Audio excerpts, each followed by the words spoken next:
Hello, this is Skylit Lake reading Long Night in the Valley by Maraleus. Chapter 16. But Suzuki was knocked out a bunch before this, said Ochako. I know, said one, still holding out the little pack of pills. But apparently going to sleep is different from being knocked out. I think being drugged is a lot different from going to sleep too, said Todoroki, taking one of the pill packets. I literally did not make the rules of this quirk, he said, turning his head to the side and started muttering about how Saito's quirk could have been used for good. How closely are you related to Midoriya anyway? Asked Todoroki. One startled. Enough for him to use the quirk. Whoa, that was a suspicious answer. Are you Midoriya's father? Asked Todoroki. Todoroki, what? Started Ida. I have been dead for over 100 years, responded one. That's a no? Anyway, said Ochako, taking a sleeping pill from one but not opening it. Are you sure, and I mean completely sure, you don't need our help? I mean, think about it. If you can get Izuku's quirk back from him like this, can't he take your quirks too? Probably, agreed one casually. That's part of the reason we want you away from him. He mixed taking a pill. We're also trying to make him think he can't, or at least think that we think he can't. He's never had a very high opinion of our intelligence, and if he thinks that we think he can't, he will never think that we're doing it. Todoroki nodded along to this sagely. There's also the possibility that he won't be able to. There are significant differences between my and his quirk. He can't do passive DNA read, for example. That and the remnants of Izuku's quirk are the main reason we think this will work after all. The world trembled, then shook, as if an earthquake had just happened. Okay, you could take our mental selves though, continued one. Whether or not he'd keep them once this quirk was off is something I'd rather not know. Although it'll be interesting to see if he could take the DNA aspect of a quirk that doesn't have a corresponding mental component present, since that's what actually trips him up when he tries to take one for all. He can't take that mental aspect, so his quirk aborts the sequence. The ground shook again harder. But that's honestly academic, you see. Being dead can get boring, so we've spent a lot of time running war games and fighting each other. This time, the shaking knocked all of them but one to their knees. Please take the pills now, okay? We're really going to be fine. A rocket screamed in the distance, followed by an explosion. This doesn't have opioids in it, does it? Asked Ida. Nothing here is real, so no.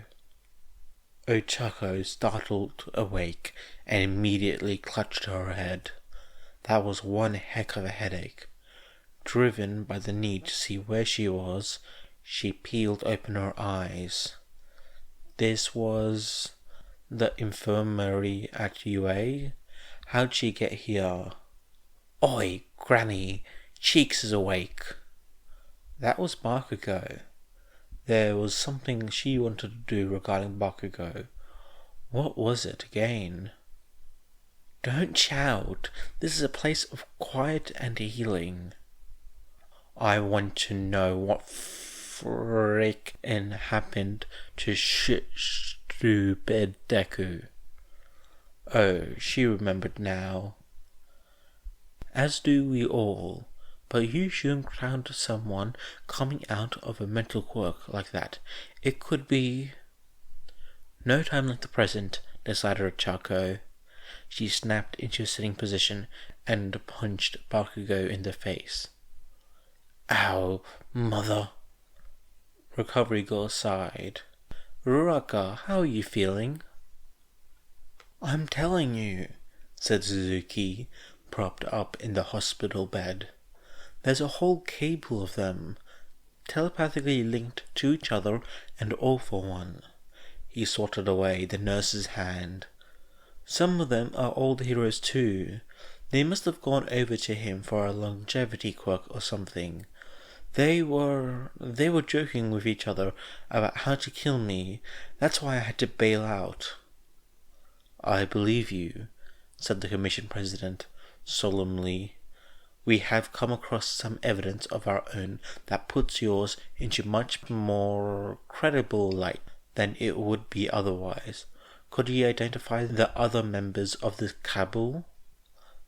Some of them, said Suzuki doubtfully, but others I didn't recognize or see for very long.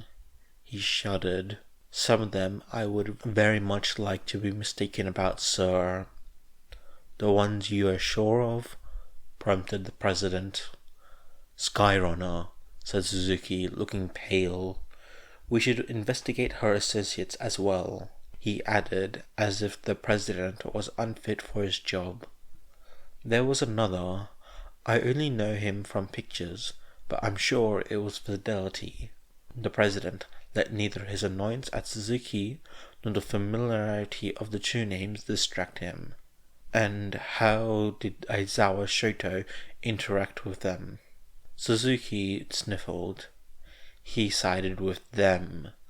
They all tried to put up a show when I was watching, but they never attacked him like they attacked me. That woman, she kept dropping me. He knotted his finger in his hair. What about All Might? I'm not sure. There was an image of him there, but he didn't speak, not like the others. I couldn't say if he was involved like they were. Not the conclusive report he had been hoping for then, but it confirmed that Midoriya Izuku was indeed in leagues with All for One, and also that he was providing All for One with at least one link with the outside world. If Skyrunner and the others truly were alive, that meant that he had even more. If they were alive, even for a man of All for One's talents, he had doubts about his ability to locate so many longevity quirks. The Nomu with the duplicated quirks seemed to be recent developments. Then too, there was the matter of Midoriya's blood sample. Skyrunner and Fidelity were both on the list of people whose DNA had been mingled with his. There was also, said Suzuki. He swallowed. There was also Tempest. She looked just like the old posters. Another name from the list. The President closed his eyes briefly and pulled out his phone, going to save the pictures he had saved of the hero Lariat and the vigilante forewarning. Lariat's photo was obviously better, having been an official picture for the process of identification. Forewarning's was blurry and at an awkward angle, but given what he'd been and who he'd served, it was only to be expected. He showed the phone to Suzuki. These two? Suzuki stared. Yes. How did you know? As I said, replied the President, we've gathered some of our own evidence while you've been asleep. He put his phone away. I expect a more thorough, formal report of what you discovered in Midoriya's mind by the end of the day. Of course, sir, said Suzuki. The President nodded, and with no more farewell than that, left. As soon as he was alone, His phone was in his hand again. "I need an emergency exhumation order for the heroes Lariat, Fidelity, and Skyrunner." Aizawa stepped into the lobby of the apartment building. It seemed normal enough, even if the finishings were incredibly old-fashioned and its emptiness gave it a disturbing quality. The overhead lights buzzed, the wallpaper peeled, the air smelled faintly of ammonia. The paint on the receptionist's desk had flaked off in places. There was gum matted in the carpet. It was a normal apartment building, not a nice one. Aizawa walked cautiously to the desk and peered at the mailboxes behind it. He picked out the name Shigaraki in the third row and made note of the apartment number. The elevator, predictably, was out of order. Not that it had particularly mattered to Aizawa. He wouldn't have trusted it to bring him to his destination regardless. He barely trusted the stairs for that, after how many times this dream world had changed under his feet. He reached the third floor without incident and found Shigaraki's apartment. The door was locked, but Aizawa always carried a set of lockpicks with him, something that was as true here as it was in the real world. He made short work of it. The apartment was normal, chaotic, not very clean, several sets of shoes, various sizes, littering the entryway. Medical bills and homework covered the kitchen table, more than a few letters on the floor. Bowls were stacked next to the sink. One of the rooms didn't have a door, but a curtain. There were scorch marks on the walls. Aizawa took a deep breath in and stepped into the apartment. At first, nothing changed. Then the light streaming past the curtains dimmed. Natural light became a weak, flickering sodium yellow, and the dusty silence of an abandoned place was replaced with something that was almost like city nightlife. Almost. There was something badly off about it. More than something. Too much anger. Not a single happy voice. Too many crashes and bangs. But also not enough. Not enough for a riot or a protest. No motors either. No cars. He made his way to the window and looked out. There were people there, crowds even, people raging, people despairing. There were people tearing at the buildings, attacking their surroundings and one another, but many simply laid on the ground. Others seemed to be hunting, looking for something, armed with makeshift weaponry. Red lightning split the sky above them. Someone wailed, and a hunting party changed directions, going to where the lightning had struck. Aizawa had seen the footage from Kamino, the way the lightning had sparked jagged around the villain's arms. He didn't know what that lightning meant here, but he didn't intend to get close. But he did have to go out to find Midoriya's quirk, or the representation of it, wherever it was. It wasn't in this apartment. Probably. Just to be sure, he threw open the doors and the cabinets, searching and not finding. However, the apartment really was empty of people, as it seemed. Part of Aizawa itched to investigate this place more. This place where All for One was allegedly raised. He left the apartment, making his way quickly down the stairs. In the real world, he would have most likely left through the window, and jumping down to quell the near riot happening below, to pull aside some of the younger people he had seen. But none of the people below were real. and he needed to stay low, stay inconspicuous. Walking through Midoriya's and the others' minds, he and his students had always been noticed immediately. The vestiges were distracting all for one, but Aizawa didn't want to push his luck. He walked out into the dim street, keeping close to the walls of the buildings for whatever little cover they provided. The air tasted oddly sterile. The people here were most likely stolen quirks, not memories. Would Midoriya's be out in this, or hidden away? How big was All For One's mental landscape? The man was more than a century old. If the quirk acted like the child it had belonged to, most likely it would go somewhere familiar. Midoriya's apartment? Maybe. Had he lived there back then? It was unfortunately his only lead. He did not think highly of his chances at success. Eraserhead? The call was hissed, hushed, and disbelieving. Aizawa half-turned, thinning his profile to provide a smaller target, his hands on his capture weapon. Then he hesitated. Ragdoll? She blinked rapidly at him, eyes tearing up. He got you too, Eraserhead?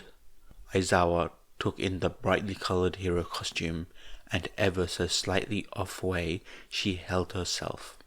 You aren't really Shirotoko Tomoko, are you? He knew that, or should have known that, but it was very different to see someone he knew, the quirk of someone he knew, here. She crossed her arms and pursed her lips, face still twisted in upset and grief.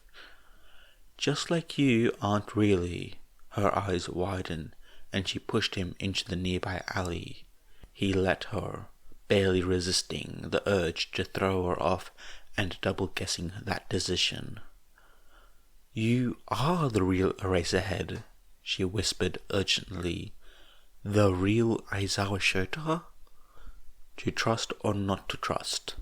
She'd know more than Aizawa about this place and where Midoriya's quirk might be. But she was also compromised simply by the situation she was in, and what she was. He didn't know how much control All For One had over her, nor how similar she was to the real Ragdoll. Why are you here? How are you here? Her words carried an edge of desperation. You can't be here. This is hell. It's a quirk. I'm looking for someone, said Aizawa, making a snap decision. A child. One of your students? Younger, said Aizawa. About 5. That doesn't narrow it down as much as I'd like, admitted not Ragdoll. A boy, said Aizawa. Curly green hair, probably small for his age. She blinked again, eyelashes fluttering. Green hair? Like Midoriya? You remember him? It would be hard to forget the student Kota punched in the... She trailed off with a grimace. Is he alright, Kota? He's fine, and you're fine as well. Alive, I mean.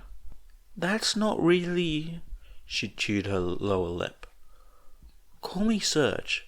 Midoriya, is he... The situation is complicated.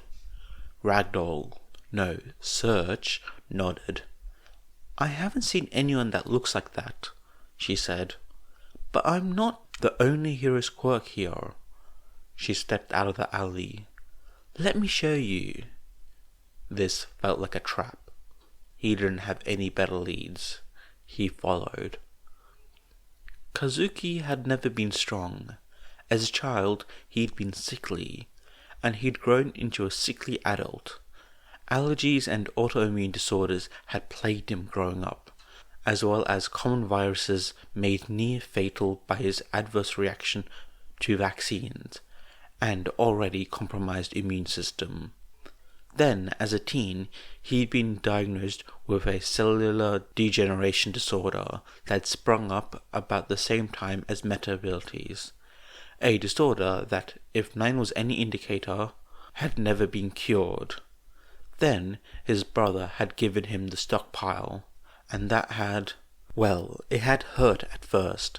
It had left him sicker than ever, confused and possibly a little delirious as his own power sheared away the ghost of a half-brother he'd never met into near nothingness, as instincts and senses he'd only been peripherally aware of opened up, angry and inflamed by the violation.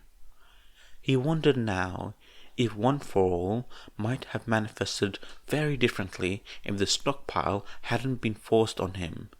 If the reason Izuku was drawing out the quirks of his predecessor wasn't because of the mechanical remnants of his original quirk, but because One for All itself had finally settled into equilibrium with the stockpile. But he had the stockpile. He had the well of power, shallow as it was back then, at the beginning. Kazuki still wasn't strong. Never in his entire life, from birth to death, had he been strong. But it was a fact that, for as long as the strong and the weak had existed among men, so had equalizing devices. Kazuki could lean on a cane. He could also beat someone to death with it, at least when he'd been alive.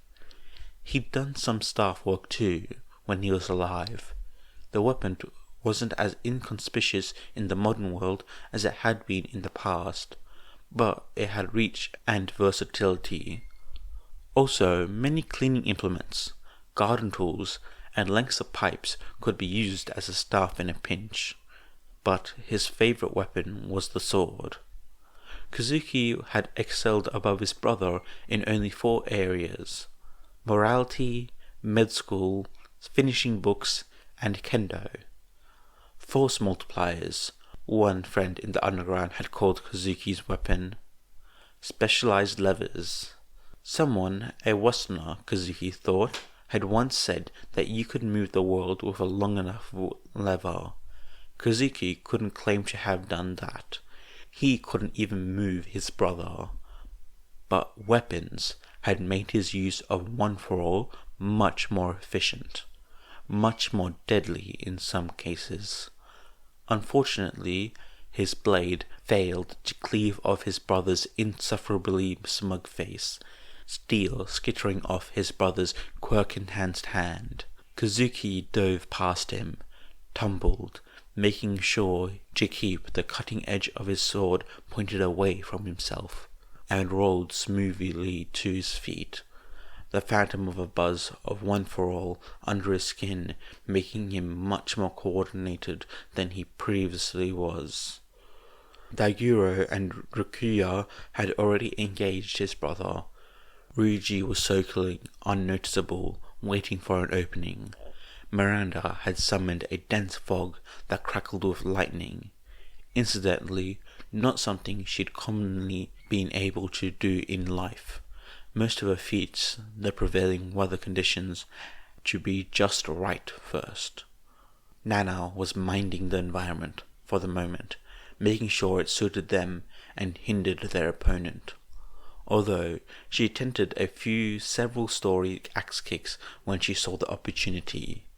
As for the youngest 2 members, "I hadn't expected you to let Midoriya Izuku fight," said All for One, as if everyone involved wasn't completely and brutally aware that he was Izuku's father. "But I really expected more action from All Might. Are you afraid I'll do to your mind what I did to your body?" "Shut up!" shouted Izuku. "Leave him alone, he's driving." "He's what?" Rukuya and Miranda both took All for One's distraction as an opening to hit him with electrical attacks. Rukuya laughed widely. "Tase him again, senpai." Kazuki adjusted his grip on the police stun button he found in his hand. He'd stolen one once, and kept it for a week before realizing it was GPS enabled, and smiled. A request like that from his successor? How could he refuse? The lad's car ever so gently rolled to a stop. Toshinori cursed vigorously, although not particularly creatively, and winced. There wasn't anything he could do about an empty fuel tank. Swearing at it wasn't going to fill it up. Once again, someone with a quirk like Toshinori squeezed his eyes shut and let the foreign memory roll over him. Focus on positives. They were much closer to the Wild Pussycats compound, almost to the cliffside that Izuku and his classmates had been tipped off by Pixie Bob, and Toshinori had to let that memory flicker and pass as well.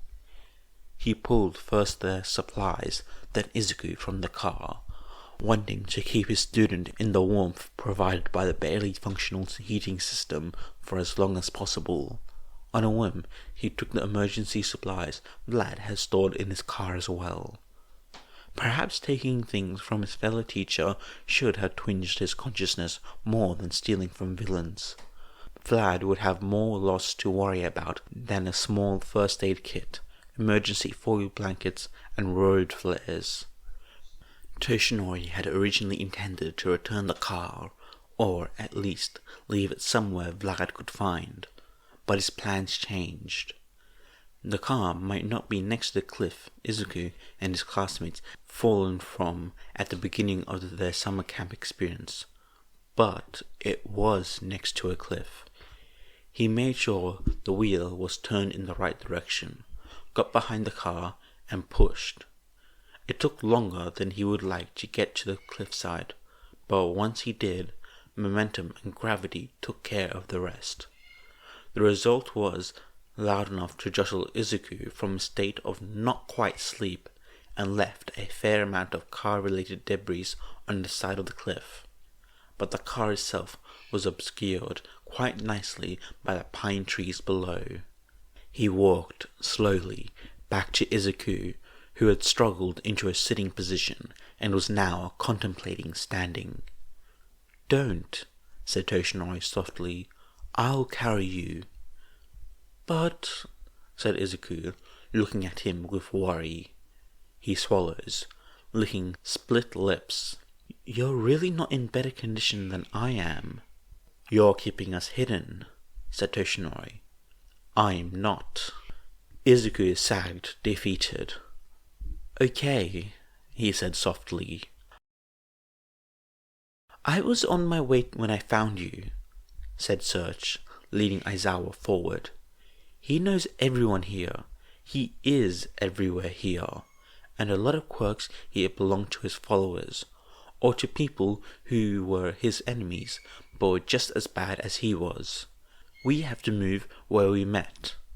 "And who is we in this situation?" asked Aizawa.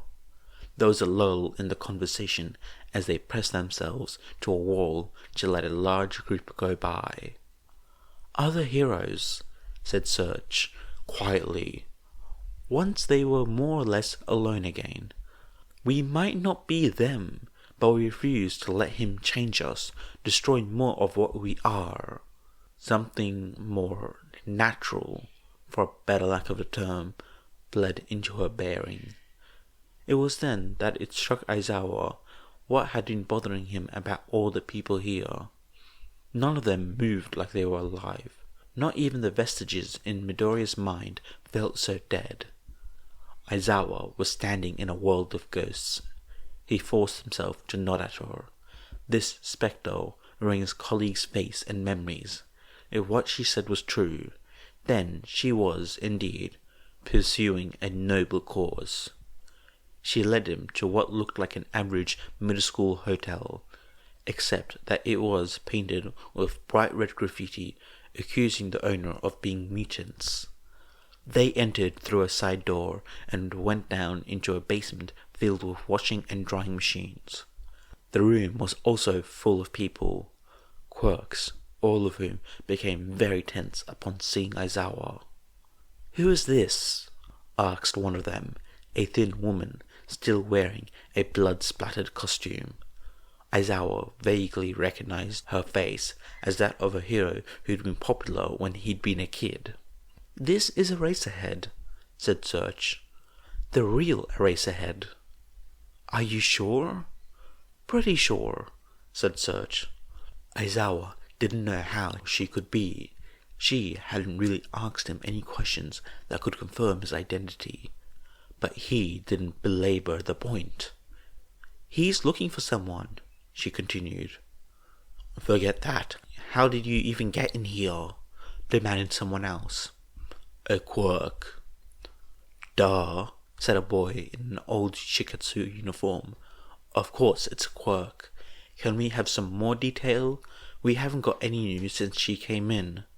He jerked his head towards Search. "It's a number of quirks," allowed Aizawa, "interacting in unpredictable ways. The reason you haven't got any," he looks at Search, "news, is because All For One isn't Tartarus." He vaguely expected for the quirks to be reassured by this. Instead, they frowned. "If you manage to get out," said the boy, "tell them that they need to kill him. He's not going to stay nicely in prison." "He's right," said the woman, crossing her arms. "It doesn't matter what kind of restraints, drug cocktail, or quirk you've got. You see the crowds out there?" She moved to point. "Every person in them is a quirk. Strength quirks, fire quirks, longevity quirks, healing quirks, you name it, he's got it. The only reason he hasn't sunk the country is because he wants to rule it." There was a murmur of agreement. "I'll pass it on," said Aizawa, "but I do have something I'm here for." "What?" she snapped. "A kid's quirk," said Search quickly. "Why?" said a vigilante's quirk, stepping forward. Aizawa had investigated their death. People with healing quirks rarely died like that. "What good does it do you?"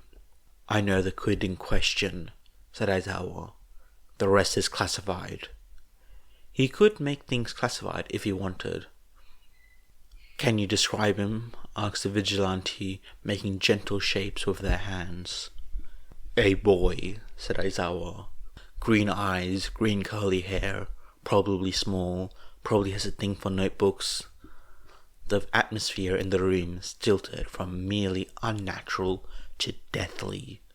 "Yeah," said the woman. "We know who you're talking about." She pursed her lips. "This is something that will make it so All For One won't be able to use him anymore, right?" "Hopefully," said Aizawa. "When you say use," the woman waved him off. "The kid's fine," she said. "Just terrifying is all." Aizawa closed his eyes. "Of course he is." "We decided to keep him away from the other kids," said the vigilante's quirk, "because he was freaking them out. They were in an apartment building again. This one newer. We try to keep the kids away from all that in general." The vigilante waved towards the racket outside. "Wish we could get them free, but..." He trailed off, fixing Aizawa with an appraising look. "If this works with your kid, and he gets his quirk back, you could try with some of the others? I think at least some of them must be still alive out there, right? If your kid is..." "I'll look into it," said Aizawa, "but I'm afraid this is a one-time only chance." "Figures," muttered the vigilante. He knocked on the door. There was an excited gasp from the other side, then the pitter-patter of little feet.